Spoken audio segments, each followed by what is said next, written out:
Hey everyone. We're just going to get started here. You are here for our panel, ChefConf Media and Analyst panel. My name is Alex Williams. I'm founder and editor-in-chief of The New Stack. And I'm here with some of my colleagues who I'd like to just introduce quickly. Why don't we just go right along? Mike? Yeah. Hi, my name is Mike Kavis. By day, I'm a cloud architect at Deloitte. By night, I'm an analyst. Hi, I'm Beth Pariseau. I'm a senior news writer with TechTarget, and I cover DevOps. Hey, I'm Torsten Volk, the guy with the bad German accent. I'm I'm an analyst, research director at Enterprise Management Associates. Areas of coverage, everything that has to do with lowering IT operations cost and releasing software quicker and cheaper and at better quality. My name is Krish Subramanian. I'm the founder of a boutique analyst firm called Research, focused on modern IT stacks. My only connection to DevOps comes from my previous avatar as a product guy in a DevOps startups in Seattle. Great. First, I'd like to know who we have here. Tell me, if you raise your hands, are you a developer? No? DevOps, would you say? You're DevOps? In marketing or communications? Okay. All right. Operations? Operations? Oh. Yeah. Fine. Great. Well, great. Well, I was thinking about this discussion today, and one of the things I love about these conferences, I get to get together with my colleagues, and one of the favorite things I think we just like to do, and we just don't even talk about, is just banter. You know, you just kind of like, you know, talking about this, talking about that, talking about DevOps, talking about containers, talking about serverless, talking about all these different things, and basically, the way I was talking about with Christian is like, we have no skin in the game. You know, we don't really have any skin in the game whatsoever. So people will come to us and they'll ask us what we think, but most of the time it's based on the past 4 or 5 people that we've talked to, because that's just the way, kind of, because we're just talking to so many people all the time. But we definitely do have perspectives on it, and one of the things that I'm noticing, and I love just to get you guys thought about it, is sure, DevOps is changing. DevOps is changing a bit, I think, with container technologies. I think there's maturity that we're seeing in how you think about container technologies, and how you kind of use the tools that come with container technologies, because you're still going to need DevOps practices to really understand how the tools work in many respects. But now we have like this dual kind of surge happening with serverless technologies, for example. And so I guess that's my question, is what's the intersection there? You know, what is happening between DevOps, you know, on one plane, which really speaks to, I think, configuration management, and it speaks to a whole nother, you know, a lot of other concepts that we're quite accustomed to. So I'm just curious, you know, what is the future of DevOps in that context when we're thinking about, you know, this duality that we're seeing more and more in the market? Yeah. DevOps, sort of like the term DevOps, in my opinion at least, came into picture when public cloud became the norm and developers started building applications and deploying directly to virtual machines on public cloud. So with containers and then serverless, what is happening is the abstraction levels are going up. That is sort of shrinking the pipeline compared to what it was when developers were deploying it to virtual machines out there. So from the way I look at it, like in the past, I used to work in Red Hat in the OpenShift team. So talking to customers, the way I look at the pipeline shrinking in the case of containers is, as a developer, I package everything I need on my laptop, push it to a repository, and the testing team takes it from there, and eventually, when everything is okay, like it goes to production right from there. Sort of like the pipeline, we have sort of bypassed the need for continuous integration with the embrace of containers. At least that's Wait. Bypass the need for continuous integration? What are you talking about? Jenkins is as popular as ever. Yeah, Jenkins is popular, but and yeah, true. You're going to still need something to collect all this raw data and more of these kind of distributed architecture environment. But continuous integration is just—it's not going away. That's like saying configuration management is going to go away. No, the continuous integration. If you are a pure container shop, you don't really need to have a separate tool like Jenkins to do continuous integrations. the developers can do it on their laptop and do it, but it's not happening the way all the container evangelists hope for. Like it's not containers everywhere. So you have a heterogeneous mix of virtual machines, containers, and serverless technologies. That's why Jenkins is still there, and continuous integration hasn't gone away. But it's sort of creating a sort of quite a chaotic, brings in some kind of chaos in the definition of DevOps. So Beth, you put this into perspective here at this event. We're at ChefConf. We're talking about their tools like Habitat. Yeah. And they now talked about the operator where it fits with Kubernetes. I see something like that and I get a little kind of confused. It's like, is now Kubernetes going to be the control plane with an operator? Or is it that Habitat is a separate control plane? But even besides that, how do you kind of make sense of all these things when you're kind of like going out there when you're doing your reporting? That is something that comes up, and when there are a lot of people still kind of getting their arms around Habitat in particular, and I think that there is a need for Chef to clearly articulate those differences. But Habitat is focused on packaging applications. I think of it as analogous to another open source utility by Heptio called KSonnet, which is about putting apps onto Kubernetes. So that's how I think of the level of abstraction that Habitat is working at. It's more about the application and replacing application cookbooks within the traditional Chef tools than replacing containers as infrastructure. And as far as containers and serverless, in a world where mainframes are still running, that nothing's going away. I actually started looking into containers versus serverless last year when, first containers came roaring up with the Doppler effect, and then all of a sudden serverless came up even faster. The pace of change in technology these days is just bewildering. So there were a lot of people trying to figure out, do we go to containers or do we leapfrog that and go to serverless? And for a lot of enterprise organizations that have to deal with those mainframes and that legacy that's still kicking around, containers are an easier pill to swallow because they're still a unit of compute, but it gives you a little bit more of that flexibility and agility with modern applications and microservices. And to your point, it kind of forces some of that microservices thinking. Having containers doesn't equal microservices, but a lot of microservices best practices fit more easily into containers, and containers tend to lend themselves more easily to those best practices and that mindset. Okay, I have a quick question for the audience. How many of you out here are actually Habitat users? Oh, how many people? Oh, so would you mind telling us how you're using it? Would you be okay with that? And just telling us how a little, giving us a little bit of insight. This might help draw out some more conversation.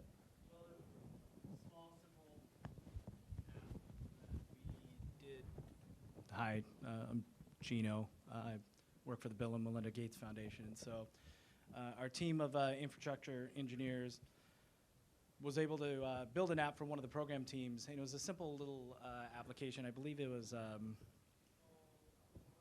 trying to remember, it was done in about 2 weeks. And it was a prototype, something that we were looking to build to just establish a pattern and a behavior so that we can continue to use Habitat more. And this is about 4 or 5 months ago. I don't have too many details on that right now. But sure. I guess the question is, why did you decide to start using Habitat? Why didn't you just go straight to Kubernetes? Or do you use Kubernetes as well? Or are you just trying a lot of different things right now? So the name on the side of the building kind of dictates a little bit of some of the things that we are able to use and look towards. But for the most part, there's a lot within that Microsoft stack that isn't there yet. Yeah. And so we've been able to, I guess, fly under the radar a little bit to be able to try and get things quicker to our business partners than otherwise. Thank you. Torsten, I was curious from your perspective actually about this question about Chef and Habitat, and I have some notes here, and I think this kind of comes directly back to you. So do people need things like Chef or Habitat when they have Kubernetes? Aren't containers immutable? When and why is configuration management needed? this was a subject matter that you had kind of said that might be interesting to talk about. And I think in this context, it makes sense. Yeah, it is a question that we keep hearing. I mean, who here is using containers similar to VMs versus immutable? I mean, who uses storage drivers for databases, for writing permanent files to containers in the audience? Who's using it for legacy? Nobody. Wow. Okay. Well, yeah. Who's using it, and who's using it for cloud native? Okay. What are the others using it for? They're using serverless. All right. No, Who's using serverless? I know. I have to make a joke. Yeah. Serverless? Okay. So yeah, this abstraction between the application and the underlying infrastructure, basically this contract between the application that has requirements in terms of compliance, in terms of performance, availability, all of those requirements that the application has, management, it cannot run on a server that is not patched at least every X number of days, all of those things. They should not depend on whether that is Kubernetes or whether that is running on serverless, because there's also still servers that run a container framework, probably Kubernetes, at the bottom. So this abstraction of managing the application and describing what the application needs, and then the application basically searching for a home based on those requirements, that is the interesting piece. And Kubernetes is just a commodity. Kubernetes is, it's like vSphere, right? It's great, it scales well, it has open APIs, it has a large community, a little bit like OpenStack, and it gives us something that OpenStack didn't give us, and that is the ability to, to have containers, to share one operating system. But that's basically it. The real value is up the stack that we see, and it's really in automating the application, because you can see that when somebody has Kubernetes for a long time or for a couple of years, then we often really see the same problems that we saw with virtual machines. And yeah, I don't want to say it's another hypervisor, it's a container hypervisor, but it is not solving the problem, in my opinion. So Mike, when you work with Deloitte, and like you're often working with, well, actually, who are you working with inside enterprise organizations, and how is kind of this concept of DevOps evolving when you're talking, as you see when you're talking to customers? Well, usually when we talk DevOps, it's not just about the tooling, not just CICD, right? CICD is a piece of it. Usually it's the entire software development lifecycle, end-to-end, the people and process that go with it. But referring back to this conversation, when to use this tool or that, there's this myth, and we kind of create it, we're at blame because we write about what's new. Yeah. But you go in these organizations and 1% of the apps are using what's new, and 99% are using what's old. So a lot of what we talk about just goes zoom over there. And right. the real key to DevOps is to have a standard way of doing software development lifecycle that involves collaboration between all the groups, that requires quick feedback loops, smaller teams, smaller deliverables. The tools just enable that. But the challenge is, people out here get hammered with serverless and containers and all that, and there are groups using that, but the reality is there's this 30 years of legacy we have to deal with at the same time. Yeah, I mean, it seems like most people in this room are part of that 99%. Would that be true? It really is true. I mean, so I mean, this is the. So how many of you say carriers you're just trying to learn it? You're just learning right now, just trying to figure this all out, and just having there it is, there it is, there it is. Yeah. And who's using Kubernetes in production? No one. No, not a single one. No one. Oh, one? Oh yeah. Who are you with then? Huh. So let me ask you a question. There's a lot of work involved to get Kubernetes in productions. And a lot of people, the reason for Kubernetes is we want to be agnostic to the cloud providers. But have you ever tried using the cloud provider's container management service and solve that same problem in like a day instead of months? So what's the how much weight do you put on being portable? I'll put that in quotes, versus getting stuff to market, because you can go to the next cloud provider and use their container management service and get to market pretty fast too. So I'll ask everyone that, sometimes we put so much on being agnostic that we don't get anything done. Well, what do you think? I mean, is that part of your paradox that you face too? Well, for us, we kind of have a bit of everything. So what we find is that we still got our legacy stuff, which mainly runs on bare metal. So most of our infrastructure is bare metal. But we have OpenStack, we have Kubernetes. We run more of it, and it's again small teams that are running it, and we're doing larger things with it. But most of our infrastructure is still bare metal. So for us, we're all starting expanding in these areas, but we don't know where the evolution will be. So we're kind of mixing on all these types of platforms to try out and see. That's one of those ones where we're like, well, let's wait and see what happens to see whether it's something that is going to be uptaken and used. So that for us, that's what we found as well. And so we've got teams that are doing these and doing things like Kubernetes, which is probably the biggest now, probably of our infrastructure. But we're still using pieces of everything. So, Krish, how do you approach your work when it's like this? I mean, you know, you've been covering this world for a long time. You've been on the vendor side, right? And you know, working at Red Hat. And this room, I think, is kind of testament to often what we don't see in our daily work, right? And because really to find out those true stories, you got to be out there. I mean, really got to be out on the ground, basically. So how do you balance that? I mean, from an analyst perspective, to try to help people, you know, in the way you try to communicate these concepts and helping people understand and explain them. I think the theme of this conference, "Do Change," explains everything. It may still be that 1% of the people are really using containers and serverless, but they have to change much faster than what they are hoping for. Like if they don't change, a technology company is going to come and disrupt them completely. So this need to change is going to drive faster embrace of technologies.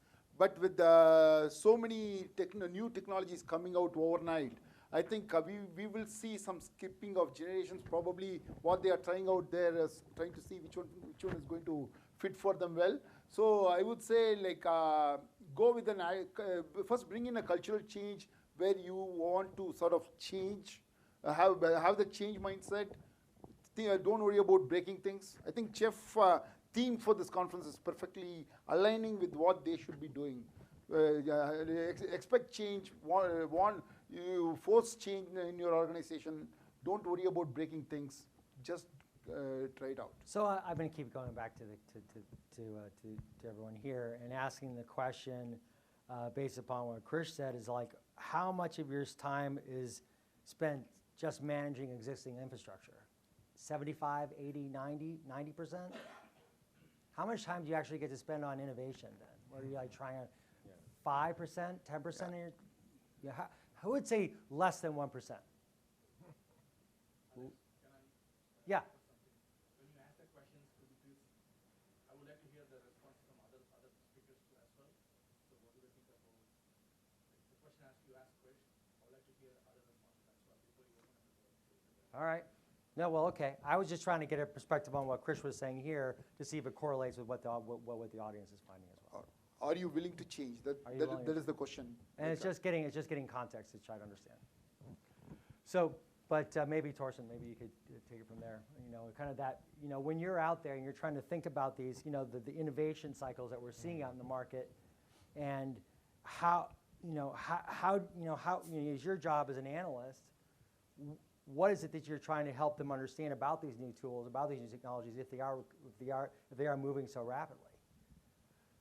And that is a great question. I have so many examples where I talk to people who basically said, look, I think those things it's like window shopping, right? At a store where you can't afford a lot of the things.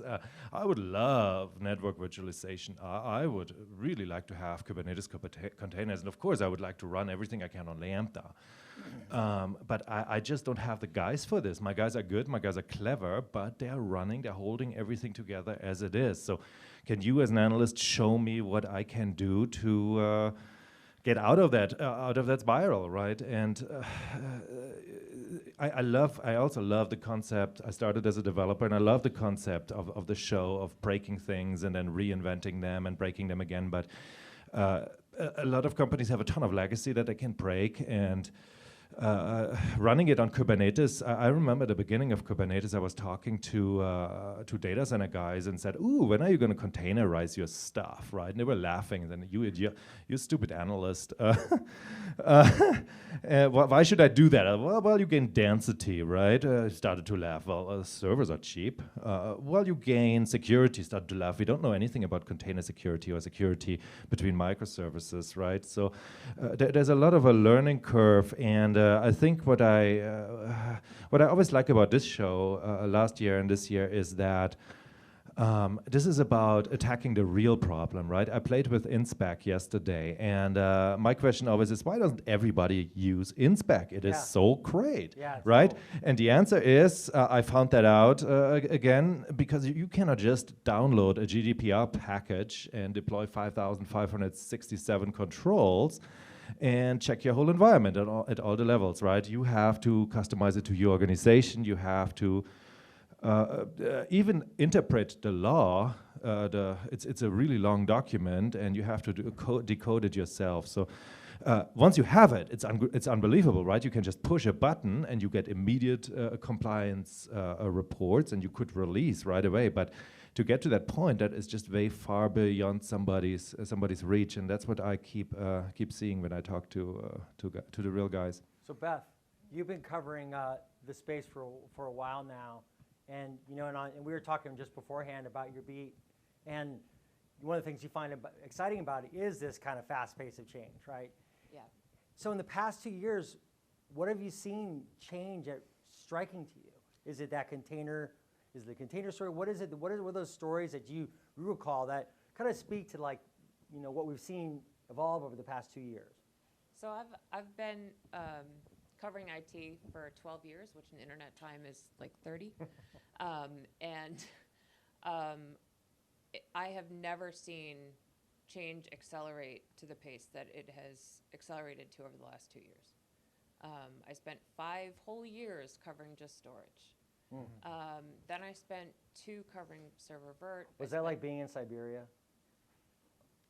Maybe I'm just a sick person because But I you didn't liked mind it. But well, once you get into it, I mean, as a veteran daily journalist once said to me, he's like, listen, you may think that sewers are boring, but when you start learning about sewers, it kind of gets interesting. Well, and like sewers, it's a really important piece of Plumbing. the infrastructure. It's key. Yeah. The pace of change, as far as how people deal with it, my honest answer is I don't know. Yeah. Because my whole job is keeping up with this market, and that's enough. But I don't also have to run a data center at the same time. And I don't know, especially people who are in developer and DevOps roles, they're so bombarded with marketing from every vendor that wants to be their one-stop shop for everything and tell them to automate all the things, and it's like they're trying to put out a fire at the same time. I don't know how people deal with it, it's kind of an unresolved question in the industry. Is like, how are we going to keep skills up with the pace of technological change? How are we going to address training and education? And that's a question people kind of have been bandying about for a couple of years now, and everybody seems to kind of frown and agree it's a problem, and then nothing really changes. But it's definitely an open question as far as I'm concerned, how people get the skills to wrap their hands around this stuff while still keeping the lights on. Mike, Mike, I'm curious, you must talk about this a lot with people. Yeah, I mean, when DevOps first became a term, it was mostly developers and engineers, grassroots, but now, C-level's investing in it, and it's all about agility, and it's business agility. So, we talk about all the tools and technology, but at the end of the day, businesses are like, if we don't move fast, some startup's going to come in and take a piece of our business, or a competitor who's advancing is going to take our business. So you have to be able to accelerate, and part of it is what Krish was talking about, is the technology keeps changing. So you have to, as a culture, expect that the tools, the technologies are going to change. You have to design for that. If we look at containers, when containers about 4 or 5 years ago came out, it was the hottest thing, it was great. But then we started to go to production, and it became complex. So then this ecosystem built, and then you got to take care of moving databases and networks. It became real complex, and everyone's diving into that, and Kubernetes, and boop, serverless pops up. oh, let's jump on that. We start doing that, and all of a sudden, orchestration for all these functions become complex. Well, guess what? In another year or two, someone's going to abstract that, and there's going to be something else. And you just have to expect that. So, but if you're in a culture that's married to a technology or is going to ride it, put your chips on one and ride it, it's not going to be. We live in a world where everything changes. It may make sense to use and spec for this, but this architecture over here may not need that. So you just have to be able to accommodate all these different things. So either accept it, have patience, or look for a new job. Yeah. Well, you can be the COBOL developers who are fading out and hang on to the legacy that'll pay for a while, but really we should be going to work to help advance our business, right? And if not every business needs to be agile, but many of them do, and technology is a big enabler of that. Yeah. I would say the TLDR answer to that question is have an evolutionary mindset where you're ready for change, and don't approach it from a tool point of view, approach it from what your business needs to solve that problem. I think with that plus the evolutionary mindset should help you go with the change much more faster. But we've been hearing that for years, Krish. We've been hearing that for years. Yes. Why is it different now? For How years, is that new? for years, like even if you just ignore it for a while, you could wake up one day and still be able to sort of patch here and there and be on top of the game. But that's not happening anymore. You are getting disrupted by companies that don't own anything in that vertical. So you have to be agile right now. Any questions? Yeah. So first question I have is, you mentioned GDPR and other things with regards to compliance. Mm-hmm. You find that a lot of engineers now are being tasked with a lot of compliance, finding work. And half the battle is going back to the auditors going, hey, so what did you mean by this? Mm-hmm. And then having to translate again back into inspect code and then turn around and say, oh, that's not what you wanted? So my first question is, do we see a trend toward having more of an operationalized arm of compliance to actually help do the coding so the people that actually understand the things that we're auditing against are actually the ones doing the auditing code, or they continue to foist it upon the operations and development team for them to play guesswork? And I have one second question as well. Yeah, no, that's a fantastic question. I just read again the whole GDPR on Saturday, and I thought, man, I'm so glad I don't have to do any work. I'm just an analyst, right? But I just said to somebody here, I had an in-depth deep dive with Inspec last night, and I was thinking about how to codify how many controls each of the 150 or so articles give you. And the number is, depending on your organization, in the thousands. And you cannot keep those current unless you get the operations guys up to speed on that. And when I look at what there is, everybody says, oh yeah, that's so easy to code.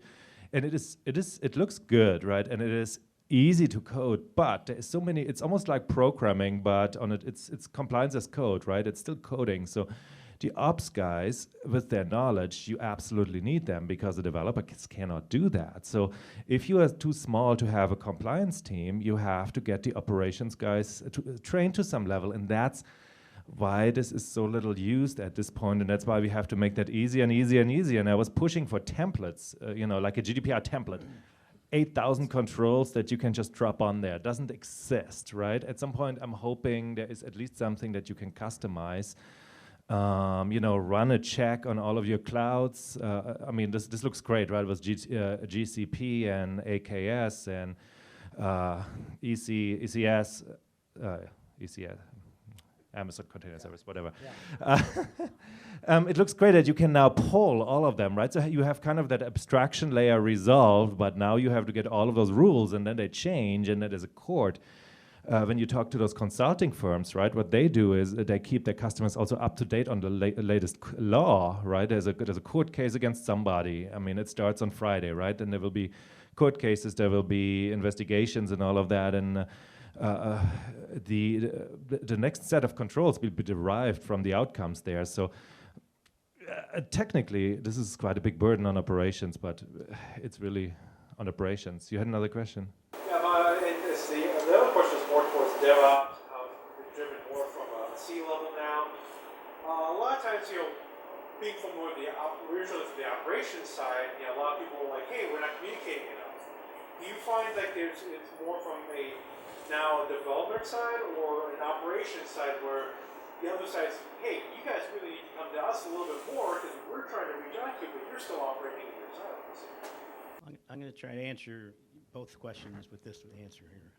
To the first part, what I see a lot, and again, I'm working with banks and healthcare mostly, highly regulated, is they create their platform on top. We call them guardrails.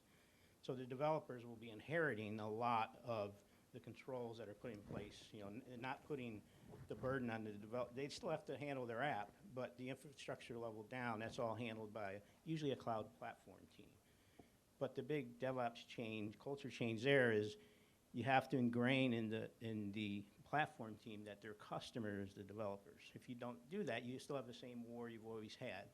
The other part is now out in the business units where you have developers, what the companies that are moving along the maturity curve in DevOps are starting to have full stack teams. I think a full stack engineer is a unicorn, right? But they're getting people, whether they report or a unikitten. yeah.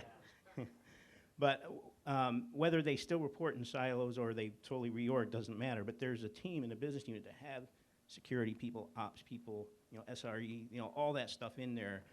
But it's a maturity curve. They don't always start there. But Right. if you ever go to like the DevOps conference and you see some of these companies, they've been talking every year, and if you just compare their talks, how they progressed from dev and ops to a manager over here that owns both dev and ops, that's a multi-year transition. But that's where I see things going. It's the whole thing of DevOps is continuous learning, continuous feedback, open, honest feedback. So you start somewhere.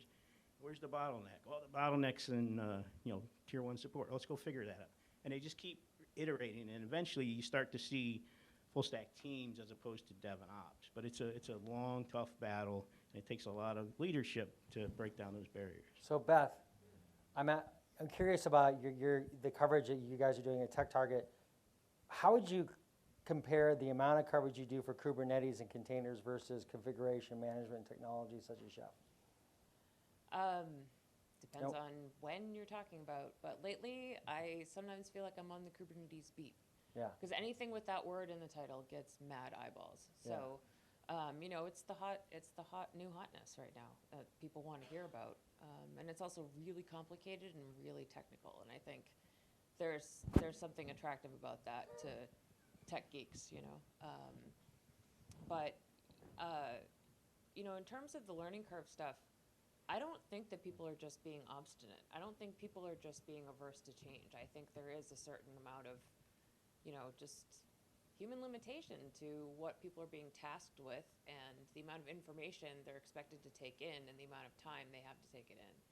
And I do think that, you can't necessarily stop change or slow it down, but, it's all well and good to say move fast and break things.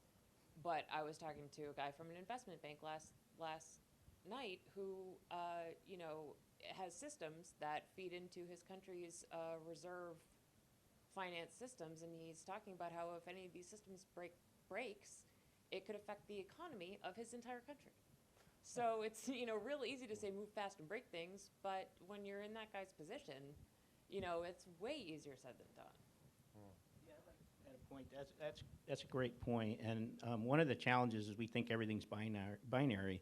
So here's this one operating model that applies to everyone. And what I've seen successful is, hey, we have financial transactions. There's a different operating model for that. We don't want to move all that fast there. We don't want to change 20 times a day.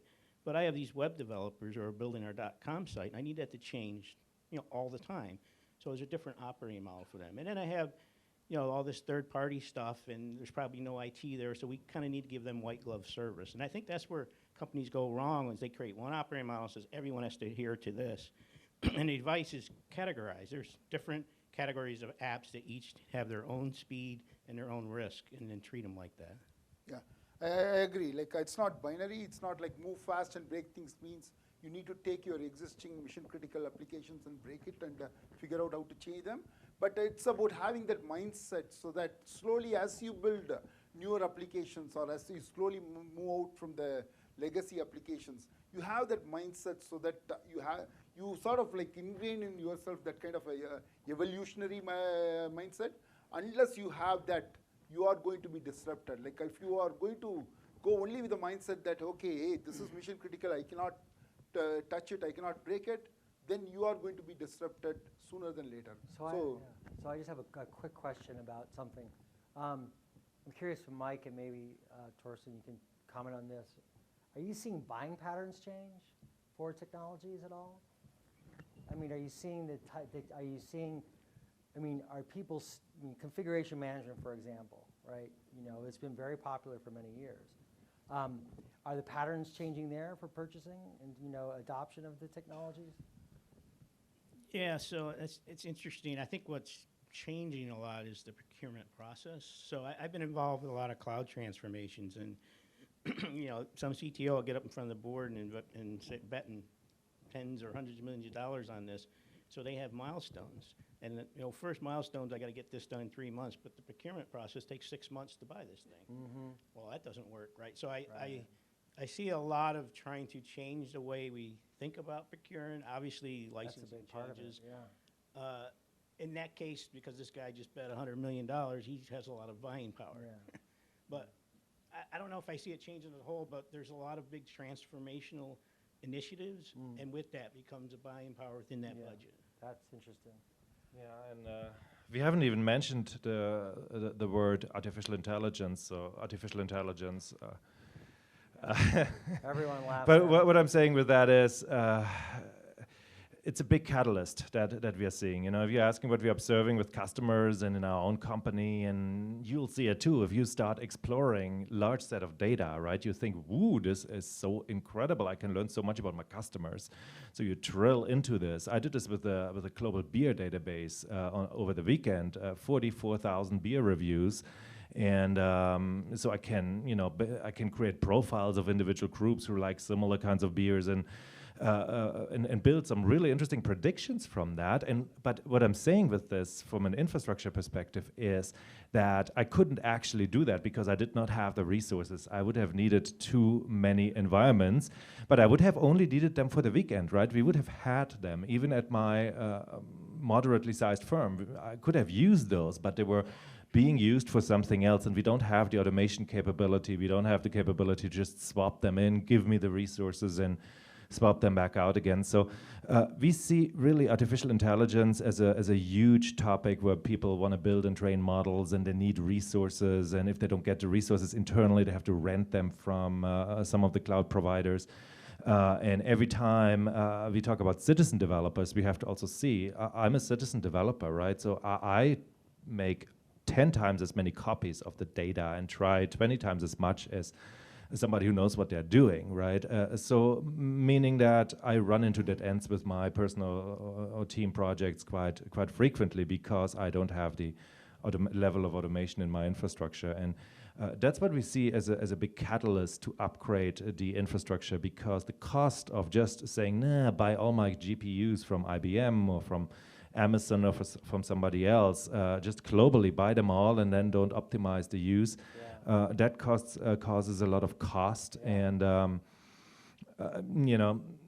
companies have to do something internal, and we see some movement in the boring server market and in neighboring markets that help make this more flexible, right? Like composable infrastructure, you use it for training a machine learning model overnight, and then during daytime you run your financial management system on it and things like that.